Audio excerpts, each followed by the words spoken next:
자리에 앉으시겠습니다. 한 주간 동안 잘 지내셨습니까? 네. 코로나가 확장되고 활발해지는 가운데도 하나님의 성전이 비어가지 않고 점점 더 채워간다는 것은 하나님의 은혜와 또 하나님의 사랑과 하나님의 붙드심이 우리 교회에 있는 줄 증거고 또 확증이고 증표인 줄 믿습니다. 우리 양옆에 분들에게 오늘 귀한 또 자리에 오셨는데 은혜 많이 받고 가시라고 인사합시다. 은혜 많이 받으세요.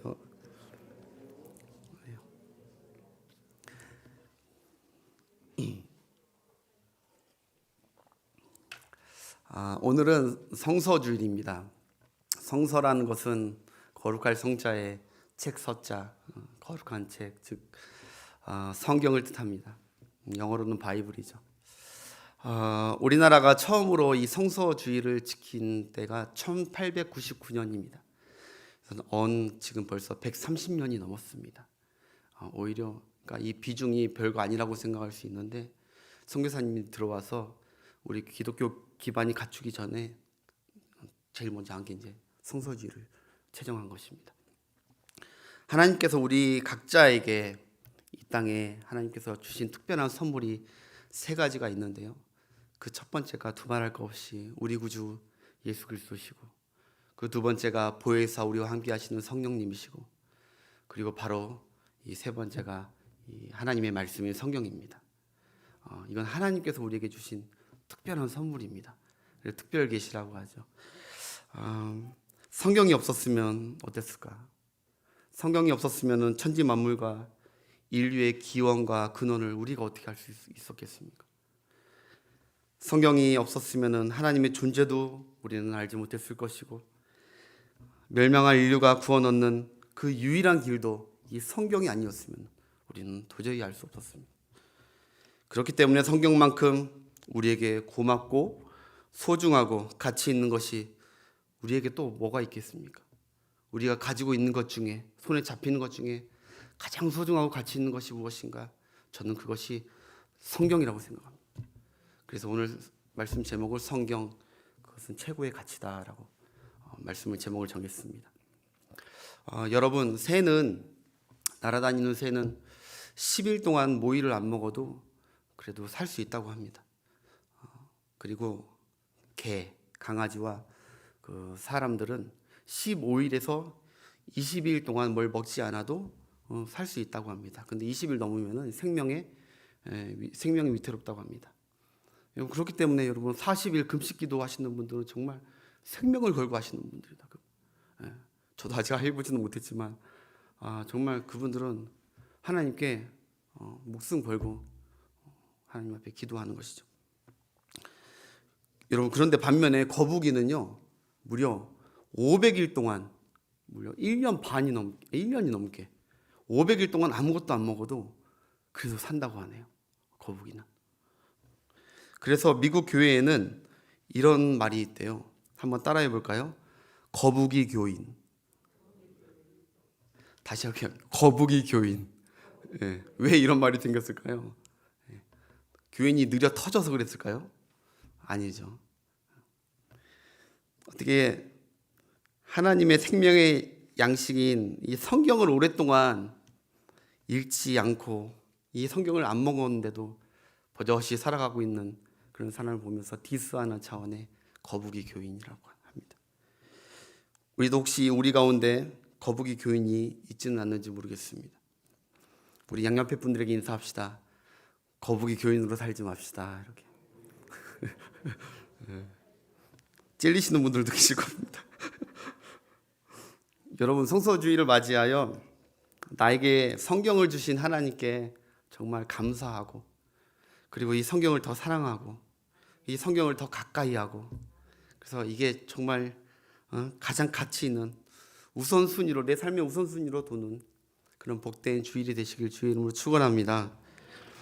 여러분, 한번 생각해 보면 어쩌면 이 성경은 우리에게 있는 것이 아니라 바로 세계 최고 박물관인 프랑스 르브르 박물관에 좀 거기에 있는 것이 더 합당할지 모릅니다. 이 성경.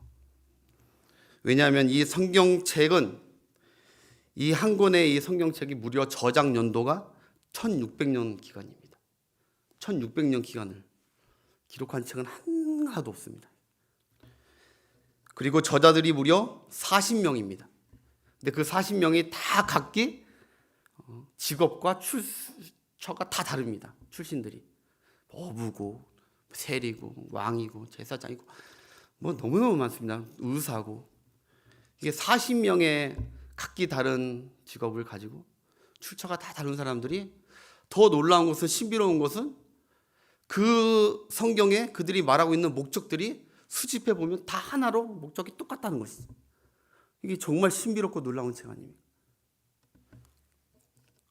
더군다나 이 성경은 이렇게 놀라울 수 있는 것은, 이것이 바로 우리 성경의 오늘 본문에 보니까 사람이 적은 책이 아니라는 것입니다.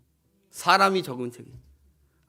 이거 오늘 16절에 보니까 모든 성경은 하나님의 감동으로 됐다는 것입니다. 하나님의 감동. 이 성경 전부 다가 인간의 생각과 인간적인 감정이 단 하나도 들어가지 않고 모든 성경 글자가 다 하나님의 감동, 생명, 감화, 호흡, 숨결, 그것이 다 이 안에 들어가 있다는 것이죠. 이 신적 영감으로 기록된 지구상의 유일한 책, 유일한 말씀책입니다. 이 성경. 그러니 그 가치와 미스테리한 이 신비로움은 다른 책들이나 다른 미술 가장 우수한 작품들과도 비교가 되지 않습니다. 그런데 이 귀한 성경책이 박물관에 있지 않고 바로 우리 손에 있다.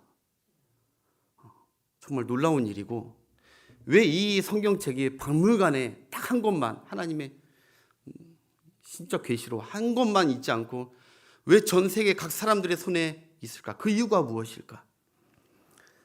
그것은 바로 이 성경은 그냥 책이 아니라, 이 성경은 한번 따라합시다. 살아계신 하나님의 말씀이기 때문이다. 죽어 있는 것이 아닌, 죽어 있는 것이. 이 성경 글자 하나하나가 지금도 4000년 전부터 지금까지 살아 움직이고 있다는 것이. 할렐루야. 이 성경을 믿으시는 분 아멘 하시기 바랍니다. 살아있고 운동력이 있어 그 어떤 사람이라도 이 성경을 읽고 듣게 되면 그 사람은 변화되고 새롭게 되는 살아 숨쉬는 능력이 이 말씀들이기 때문에, 이것은 누가 가둬놓고 메어놓을 수 없는, 누구나 다 보급할 수밖에 없는 그런 놀라운 말씀이, 이 귀한 말씀이 바로 이 성경책인 줄 믿으시기 바랍니다. 히브리서 4장 12절 함께 다 아는 말씀 읽어보겠습니다. 4장 12절 시작. 하나님의 말씀은 살아있고 활력이 있어 좌우의 날선 어떤 검보다 예리하여 혼과 영과 관절과 골수를 찔러 쪼개기까지 하며 또 마음의 생각과 뜻을 판단하나니. 우리 속 깊은 곳을 다 들어와서 다 도려내고 잘라내고 판단까지 이끌어낼 수 있는 이 땅에 그런 책, 그런 능력 있는 책이 과연 어디 있다는 말입니까?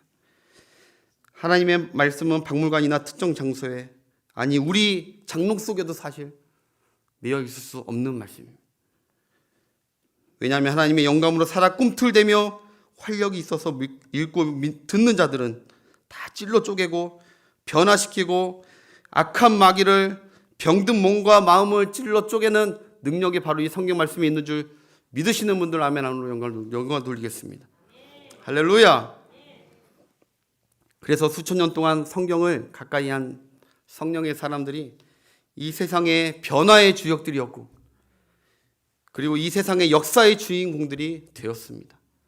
굳이 다 설명할 필요도 없이 여러분 아브라함 링컨이나 슈바이처, 성 어거스틴, 마틴 루터, 존 웨슬러, 다양한 선한 영향력을 끼치고 그 위인들 중에 대다수가 성경을 사랑하고 성경을 가까이 한 자들. 여러분 백화점의 왕 존 와나메이커라는 분 아실 겁니다. 백화점의 왕입니다. 미국에. 엄청난 거부죠. 그분 이런 고백을 했습니다. 내가 12살에 산 $2 75센트 이 성경이 오늘의 나를 만들었다. 자기가 이렇게 지금 자기가 있던 이유는 바로 그 원인은 내 최고의 가치 이 성경이다. 나는 그 어렸을 때 $2 75센트로 산 그 성경 하나로 붙들고 인생을 살았다는 것이죠.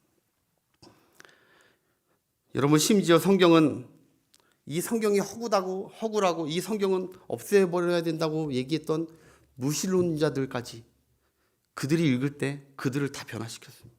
그들을 다 구원시킨 것이 바로 이 능력의 말씀, 성경 말씀인 줄 믿으시기 바랍니다. 그렇기 때문에 이 최고의 가치 있는 성경이 지금 여러분 우리 손 안에 있습니다. 우리 마음에 있고 우리 입에 있습니다. 사랑하는 성도 여러분, 특별히 우리 교사 여러분, 하나님의 살아있고 능력 있는 사람을 변화시키는 그 말씀이 바로 교사분들 여러분들에게 있습니다. 오늘도 이 하나님의 말씀의 능력을 믿고 이 성경 말씀을 성령 충만함으로 여러분들이 맡겨진 자녀들에게 믿음을 가지고 던지시길 주의 이름으로 축원합니다. 저는 오늘 성경에 관해서 이론적으로 설교하려 준비하지 않았습니다. 중요한 건 여러분이 성경의 지식을 듣고 하는 것보다 성경의 능력을 믿게 되어서 그냥 오늘부터라도 성경 안 읽던 분들이 오늘부터라도 이 말씀 듣고 성경 한 장을 읽어야지 하면서 실천하고, 성경을 읽었던 분들도 그들도 믿음과 부합되어서 더 믿음을 가지고 읽게 되어서 여러분들의 삶 가운데 성경이 정말 살아서 역사하는 능력으로 적용되게끔, 그래서 성경이 얼마나 유익한지 그 중점을 가지고 제가 설교를 하려 합니다. 혹시 성경이 어떤 것인지 알고 싶으신 분은 딱 1년 전에 이맘때 담임 목사님께서 너무너무 명설교를 해주셨습니다. 성경이 어떤 것인지 똑같은 본문을 가지고 작년 유튜브 가셔서 들으시면은 제 은혜가 있습니다. 저 사실 그 설교 듣고 그거 그대로 하고 싶었는데, 여러분, 우리가 운전을 하거나 우리가 도로를 이렇게 지나다니면서 볼 때 차선이 있습니다. 그리고 중앙 가드레인이 있고 그리고 신호등이 있죠. 그래서 이게 넓은 도로를 내 맘대로 이제 갈지자로 막 다니고 싶지만 도로교통법을 지켜야 그것이 안전한 것입니다. 하나님의 말씀인 이 성경은 도로교통법과 같고 중앙 가드레인과 같습니다. 넓은 광야길을, 내 삶의 광야길을 내가 원하는 대로 아무렇게나 그냥 갈지자로 가고 싶은데, 하나님의 말씀은 우리 인생을 이 길로만 가라고 선을 긋고 정해줄 때가 많이 있습니다. 그러니 우리가 이 넓은 길을 놔두고 이 좁은 길을 가려고 하니 우리는 나는 답답하다, 나는 통제받기 싫다, 성경대로 살고 성경대로 순종하며 사는 길은 고통스럽다라고 생각하는 사람들이 많이 있습니다. 그러나 여러분, 아까 얘기했듯이 가드레인과 교통법규가 우리의 안전을 위한 것인지 그것이 우리를 구속하고 속박하려는 것이 아닌 것처럼 이 하나님의 말씀도 마찬가지입니다. 하나님의 말씀이 여러분들을 구속하고 속박하려고 이렇게 살라 저렇게 살라 선을 그는 것이 아닙니다. 신호 지키는 것, 차선 지키는 것이 내가 잠시 멈춰지고 내가 늦춰지고 내가 뒤처지는 것 같지만, 하나님은 이 말씀을 보고 지키는 것이 내게 유익하다고 하나님은 변하지 않고 계속 그것을 고집하는 것입니다. 그래서 시편의 시인은 이 하나님의 마음을 알고 이런 고백을 했습니다. 주의 말씀이 내 발의 등이요 주의 말씀이 내 길의 빛이니이다. 할렐루야. 하나님이 내 인생 길에, 다른 것이 아니라 하나님이 주신 이 그 말씀이 내 가는 길에 등이고, 우리 한번 읽어보겠습니다. 시편 119편 105절 다 같이 큰 소리 한번 읽어봅시다. 시작. 주의 말씀은 내 발의 등이요 내 길의 빛이니이다. 아멘. 주의 말씀이 내 삶의 핸들입니다. 내 인생의 핸들입니다. 이런 뜻이죠. 주의 길이 내 캄캄하고 어두운 앞길의 전조등입니다. 주의 말씀. 그러니 여러분, 성경을 우리가 어려움으로만 여기지 마시고 하나님께서 여러분을 위해 제시한 성경은 축복의 길잡이이기 때문에 책을 열어 들여다보는 저와 여러분이 되길 주의 이름으로 축복합니다. 성경은요 유익한 것이 참 많죠. 대표적으로 우리가 굳이 얘기 안 해도 오늘 말씀에 구원을 주시는 지혜입니다. 성경 이거는 두말할 필요 없이, 그런데 우리는 다 구원을 받았기 때문에 이 성경의 유익은 여러분들이 다 익히 받았다고 생각됩니다. 근데 또 다른 그것뿐만 아니라 오늘 성경에 보니까 다른 유익을 또 있다는 것입니다. 성경은 우리를 하나님의 사람으로 온전하게 해준다고 하나님이 말씀하셨습니다. 하나님의 사람으로. 우리 한번 본문 한번 읽어보겠습니다.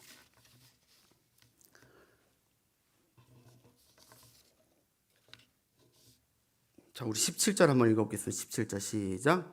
이는 하나님의 사람으로 온전하게 하며 모든 선한 일을 행할 능력을 갖추게 하려 함이라. 아멘. 이게 하나님의 말씀의 유익입니다. 하나님의 말씀을 모르는 자들은 이 유익이 없죠. 근데 어떻게 우리를 온전하고 안전하게 인도해 주신다는 것입니까? 먼저 성경에는 바로 교훈이 있습니다. 하나님의 성경에는 교훈이 있습니다. 이 말은 내가 서 있는 곳에서 내가 어느 방향으로 갈지 알려주시고 코칭해 주시고 티칭해 주시는 것이 이 성경 말씀입니다. 내가 내 마음대로 살지 않고 내가 하나님께서 정해준 길이 있다라고 교훈해 주는 게 이 성경 말씀입니다. 그러다가 내가 만약에 가야 할 길에서 벗어나 버리면 때로는 멈칫해 있고 가지를 않고 뒤로 돌아 다른 길로 가고 이럴 때 우리에게 오는 것이 성경이 해주시는 것이 바로 책망입니다. 책망. 우리를 책망해 주십니다. 너 벗어났어. 너 네 길에서 지금 벗어났어. 너 위반했어. 여러분 우리 차도 속도 위반하다가 내비게이션이 얼마나 우리에게 60까지 줄이라고 얼마나 그렇게 책망을 하는지. 우리를 성경도 우리 마찬가지로 우리를 위반했다고 책망합니다. 하나님의 법에서 위반했다고 책망합니다. 너 죄 지었다고 우리를 책망합니다. 정신 차리라고 다시 온전한 길로 돌아오게 책망해 주는 것이 바로 성경입니다. 여러분 요새 자녀들 부모님들의 책망을 듣습니까? 어릴 때는 듣죠. 크니까 안 듣잖아요. 어떤 분이 얼마 전에 저에게 와가지고 다 큰 아들 하나 있는데 좀 이제 내 책망도 말도 안 들은다고 목사님이 가서 좀 얘기 좀 하고 친해지고 혼낼 거 혼내달라고 그러더라고요. 제가 혼냈을까요? 부모도 안 되는 책망 안 돼요. 근데 그 부모의 마음이 무엇이겠습니까? 이 애가 살아가면서 분명히 누군가의 책망을 해줄 수 있는 그 사람이 필요한 거죠. 그게 이 자녀에게 안전한 것이죠. 그렇다면 우리가 우리 자녀에게 누구에게 맡기거나 책망해 달라고 하는 것이 아니라 하나님의 말씀을 읽게 해야 되는 것이죠. 할렐루야. 저부터 그렇게 하겠습니다. 누군가에게 책망을 부탁하지 마시고 나도 책망해봤자 듣지도 않는 거 하나님의 말씀, 하나님의 책망을 들어야 그때 변화된다고요. 책망이 있고 그 다음은 성경에 보니까 오늘 바르게 또 해줍니다. 바르게. 이게 원어로적으로 보면은 바르게 한다는 것은 굽은 것을 펴준다는 것입니다. 우리 인생에 살아가면서 굽어질 때가 많습니다. 우리의 모난 성격과 잘못된 습관 굽어져 버립니다. 또 원어적으로 보면은 추가 기울어졌다는 것입니다. 저울추가 기울어졌어요. 똑바로 안 돼 있다는 것이죠. 그것을 성경은 바로 잡아줍니다. 바로. 그리고 또 하나가 바로 의로 교육해 준다는 것입니다. 의로. 이 말은 이 길이 맞다고 하나님이 네가 지금 가는 길이 맞다고 확신과 믿음을 주는 것입니다. 하나님 우리에게 네가 가는 길이 맞다. 그래서 여러분 성경에 수많은 사람들이 바로 이 네 단계 계속 간 겁니다. 교훈과 책망과 바르게 함과 의로 교육함. 하나님이 인생을 이렇게 가는. 여러분 인생이 그냥 아우토반처럼 쫙 막대기처럼 쫙 일자로 가는 것 같지만 그렇게 가는 부러지는 인생입니다. 인생이 용수철처럼 이렇게 돌아가야 해요. 하나님 우리를 이건 부러지지 않는 거예요. 교훈과 책망, 성경으로 말미암아 교훈과 책망과 바르게 양과 의로 교육하면 계속해서 하나님 우리를 견책할 때, 그때 우리가 하나님의 사람으로 온전하게 똑바로 세워진 줄 믿으시기 바랍니다. 예. 여러분, 성경을 보면요, 하나님이 보이고 하나님을 알게 되지만 성경을 보면 내가 보이고 나를 알게 됩니다. 성경을 보면. 안 읽어보시니까 모르죠. 읽어보시죠. 성경을 보면 하나님이 보이지, 그리고 내가 보여요. 성경은 거울과 같습니다. 그리고 여러분, 성경은 내비게이션과 같아요. 내비게이션과 나침판의 차이를 아십니까? 둘 다 방향을 알려주잖아요. 근데 나침판은 방향만 알려줘요. 거리나 이런 걸 전혀, 나침판은 지도가 없으면 아무 무용이에요. 거리만, 방향만 알려줍니다. 그러나 내비게이션은 동서남북 방향뿐만 아니라 내가 어느 위치에 있는지를 알려줍니다. 그리고 내가 어디를 가야 하는지 그 거리와 시간도 알려줍니다. 하나님의 말씀 여러분들에게 내비게이션과 같습니까? 여러분들이 읽어보십시오. 내가 위치가 지금 어디 있는지, 내가 가야 할 방향이 무엇인지, 그것을 우리에게 내비게이션처럼 알려주십니다. 타 종교나 타 경전과 서적들은 고장난 난치판입니다. 그들이 방향을 알려주겠다고 그렇게 책도 내고 하지만 방향을 잘못 알려줘요. 그런 기독교와 성경은 정확한 내비게이션. 성경을 보면 내가 죄인인 걸 알고 뿐만 아니라 성경을 보면 내가 하나님의 사랑받는 자인 것도 압니다. 내가 죄인인 것만 보면 성경을 잘못 보고 있는 것입니다. 성경을 잘 보면 나를 얼마나 사랑하고 있는 것지도 보입니다. 내 자리와 내 정체성과 내가 가야 할 길이 무엇인지 알려주는 것이 바로 성경이라는 것이죠. 여러분 주위에 여러분 자녀들이나 혹시나 목적 없이 그냥 살아간다, 방향 없이 살아간다, 갈팡지팡하고 살아간다, 여러분 대안은 성경밖에 없습니다. 제가 제 간증을 하겠습니다. 제가 사실 목사가 되고 싶고 목사가 꿈이어서 목사가 된 사람이 아닙니다. 저는 삼형제가 저희 부모님이 목사님이고 사모님이지만 삼형제 중에 제일 목사 안 될 것 같은 사람이 내가 아무리 생각해도 저예요. 나를 아무리 봐도 목사 그릇도 안 되고 그런 마음도 없고 저는. 그래서 저는 출세하고 싶었습니다. 그리고 회사원 다니고 멋진 기업도 차리고 그렇게 하고 싶었어요. 그렇게 생각하고 뒤늦게 이제 대학을 들어가려고 영어 연수차 필리핀을 가게 됐죠. 그래서 대학 가서 좋은 직장에 취직하려고 필리핀을 간 것입니다. 어학연수. 근데 필리핀 가가지고 그 꿈은 변하지 않았는데 매일매일 성경을 읽었습니다. 영어 공부도 할 겸 영어와 한영 성경을 큐티하면서 매일 신약 성경부터 마태복음 1장부터 했습니다. 근데 28일째 되는 날 마태복음 28장 19절 20절을 큐티를 하고 말씀을 읽는데 하나님의 말씀, 그게 내 마음에 꽂히고 하나님의 음성이, 내적 음성이 내 안에 들렸어요. 저는 한 번도 경험해 보지 못한 하나님의 확증한 하나님의 말씀이 제 마음속에 들리는 거예요. 마태복음 28, 19절, 20절 여러분 다 아는 말씀입니다. 너희는 가서 모든 족속으로 제자를 삼아 아들과 성령의 이름으로 세례를 주고 내가 너희에게 분부한 모든 것을 가르쳐 지키게 하라. 볼지어다 내가 세상 끝날까지 너희와 항상 함께 있으리라. 그 말씀이 내게 하나님이 나를 목사로 불렀구나, 선교사로 불렀구나. 내가 가는 길이 내가 원해서 가는 길이 아니라 하나님이 내 길을 이미 정하셨구나. 그때부터 저는 인생의 항로가 바뀐 것입니다. 그 말씀으로 말미암아. 그 다음에 또 성경을 읽는데 또 그 하나만 있어도 확증이 되는데 하나님께서 또 창세기 28장에 보면은 야곱이 혼자 외롭게 베델에 갔을 때 거기서 하나님께서 만나주시면서 이런 말이에요. 내가 너와 함께 있어. 내가 어디로 가든지 너를 지키며 너를 이끌어 이 땅으로 다시 돌아오게 하리라. 내가 너와 함께 한다. 언제까지 함께 하냐? 세상 끝날까지 함께 할 거다. 세상 끝날까지. 그때부터 여러분 두려운 게 없어. 목적이 분명해. 여러분, 성경을 읽고 성경을 보면 아까 얘기했듯이 내가 보입니다. 그리고 하나님이 보입니다. 그리고 내가 가야 할 길이 보입니다.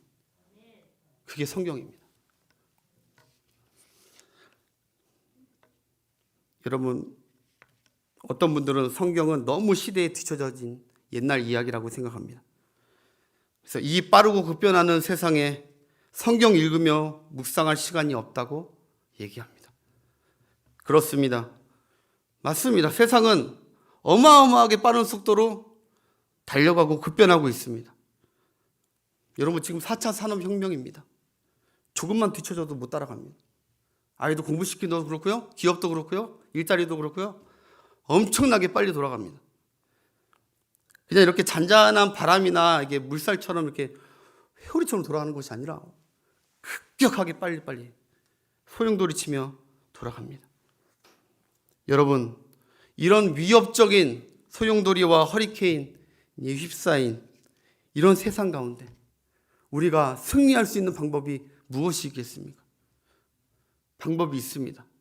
방법이 두 가지가 있습니다. 그 첫 번째는 바로 그 회오리 소용돌이 속도보다 내 자신이 더 빨리 돌면 됩니다. 더 빨리. 급변하는 이 소용돌이 문화 속에서 더 빠른 머리로, 더 빠른 이성으로, 더 빠른 못놀림으로 새벽 일찍부터 밤 늦게까지 그렇게 하면 어쩌면 그 회오리에서 빠져나오고 승리할 수도 있을지도 모릅니다. 그러나 우리는 그렇게 하지 못할 뿐더러 그렇게 하다가 몸이 쓰러집니다. 그건 엄청난 모험이죠. 할 수도 없고. 이 세상 사람들보다 더 부지런하고 더 빨리 달리면서 거기에 휩싸이지 않을 자신이 있냔 말입니다. 그들이 오늘 디모데후서 3장 1절에 보면은 이 배경이 나옵니다. 왜 이거를 기록했는지, 말세의 때에 어떤 때가 오는지, 자기를 사랑하고 교만하고 자랑하고 부모를 거역하고 쭉 나옵니다. 그 소용돌이로 빠르게 지금 가고 있습니다. 여차하고 머뭇머뭇거리다가 거기 휩쓸려 같이 가는 겁니다. 첫 번째, 그 소용돌이보다 빨리 돌던지, 아니면 두 번째, 이게 정말 중요합니다. 두 번째, 급변하게 돌아가는 이 시대에 바로 불변하는 것을 붙들면 됩니다. 한번 따라 합시다. 급변하는 세상 속에 불변한 것을 붙들라. 그것이 회오리바람에 우리가 쓸려가지 않는 이유입니다. 소용돌이 치는 광풍의 세상에서 풀은 마르고 꽃은 시들고 다 휩쓸려 떠나가도 영원토록 불변하는 하나님의 말씀을 붙들고 외치는 그 자가 바로 승리하게 될 줄 믿습니다. 할렐루야. 우리 이사야 40장 8절 한번 보겠습니다. 이사야 40장 8절 시작. 풀은 마르고 꽃은 시드나 우리 하나님의 말씀은 영원히 서리라 하라. 아멘. 하나님의 말씀을 가까이 하는 자, 그는 안전할 것입니다. 하나님의 말씀을 붙드는 자, 그는 당당히 서 있게 해주실 것입니다. 하나님의 말씀을 묵상하는 자, 뒤처진 것 같지만 소용돌이보다 훨씬 앞서 미래를 내다보고 달려가게 해주실 분이 바로 우리 생명의 말씀 되신 하나님이십니다. 여러분, 말씀을 맺겠습니다. 많은 사람들이 오래전에 고통 가운데 신음할 때 아프면은 가장 두려운 것이 수술이었는데, 너무너무 두려웠었는데, 제임스 심슨이라는 한 신실한 기독교 산부인과 의사가 창세기 2장을 묵상하다가 하와가 태어날 때 아담이 하나님의 의학을 받습니다. 하나님께서 아담을 잠재우시고 그 다음에 마취시키신 것 같아요. 그 다음에 그 갈비뼈에서 그 살 중에 살이요 뼈 중에 뼈인 그 아름다운 그 하와를 하는 거 보면서 이 제임스 심슨이 성경을 보고 수면 마취제를 처음 발명한 거죠. 성경을 본 사람은 시대를 뒤떨어지면서 가는 것이 아닙니다. 시대를 하나님께서 오히려 앞서가게 해주십니다. 앞서가게. 사랑하는 성도 여러분, 성경을 붙들고 성경을 손에 잡고 사는 자는 세속에 휩쓸려가지 않을 뿐만 아니라 하나님의 지혜로 시대를 앞서갑니다. 이 급변하는 시대에 영원 불변하신 하나님의 살아있는 말씀인 성경을 더욱 붙드는 여러분과 여러분 가정 되시길 주의 이름으로 축복합니다. 온 가족이 함께 붙듭시다. 온 가족이. 한 사람만 붙들면 힘듭니다. 가족이 성경 읽을 때 같이 읽고 쓸 때 같이 쓰고 성경 타자하신 분들 같이. 그래서 오늘 성경에 보면 디모데야, 내 할머니 로아스와 내 어머니 유니게가 붙든 그 성경을 너도 붙들라. 그 성경. 마지막으로 여호수아 1장 7절부터 8절 읽고 마치겠습니다. 하나님께서 여호수아에게 분부한 말씀입니다. 시작. 오직 강하고 극히 담대히 하여 나의 종 모세가 내게 명령한 그 율법을 다 지켜 행하고 우러나 좌로나 치우치지 말라. 그리하면 내가 어디로 가든지 형통하리라. 8절. 이 성경책을 내 입에서 떠나지 말게 하여 주야로 그것을 묵상하여 그 안에 기록된 대로 다 지켜 행하라. 그리하면 내 길이 평탄하게 될 것이라. 내가 형통하리라. 아멘. 할렐루야. 이렇게 설교했는데도 오늘부터 성경 안 읽으시면 그건 저도 어쩔 수 없습니다. 우리 양옆에 분에게 인사합시다. 성경 읽읍시다. 함께 기도하겠습니다.